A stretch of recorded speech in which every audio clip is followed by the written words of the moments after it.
wall of dialogue in a story is functional first and foremost. It has three functions, and I'm going to tell you what those three functions are so that you can write dialogue that is good and feels natural and conveys information about your characters in the way that it's supposed to do it. So the first thing is that all dialogue has to be about conflict, because everything in your story is about conflict. Everything is about trying to solve a problem, whether that's about finding the love of your life, getting a puppy, or saving the planet from dragons. All those are about solving a problem, and dialogue does that too. The second thing is that your characters, when they are speaking, are doing two things. They're relating to the problem that is in front of them, the obstacle that they're trying to overcome in service of solving the bigger problem. But the second part of that is that they also bring their own intentions to the scene. So they're not just trying to solve the problem, they're trying to achieve their own personal goals that are based upon their needs as a character. If their need is to demonstrate that they're useful and important or attractive and lovable, then they are going to bring that to the conversation. They're going to try to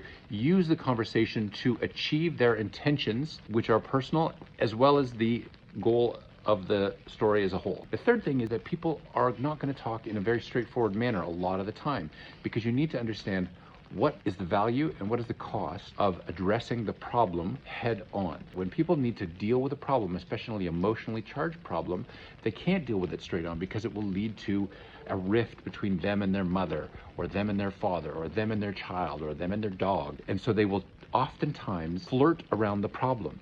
They will try to approach the problem from a secondary point of view. So for instance, if somebody needs to demonstrate to other people that they are valuable, and that's their intention in the dialogue scene, as well as trying to figure out how to break open the dragon's egg so that they can train the dragon to fight the evil king, then they're not going to say, I need to feel important, let me hatch the egg. They're going to say it in other ways. They're going to come at it from an indirect angle in order for it to feel like it's truly the way that people deal with problems in those two levels that are happening. So if you have those three elements, conflict, multiple levels to your character's intentions in that conversation with conflict, and thirdly, indirection in how they deal with those elements, you will write dialogue that feels real, even though it's not in any way designed to be like normal, natural conversation. If you have any questions, leave them down below. Any comments, please feel free to add them to the conversation. We'll talk soon. Bye for now.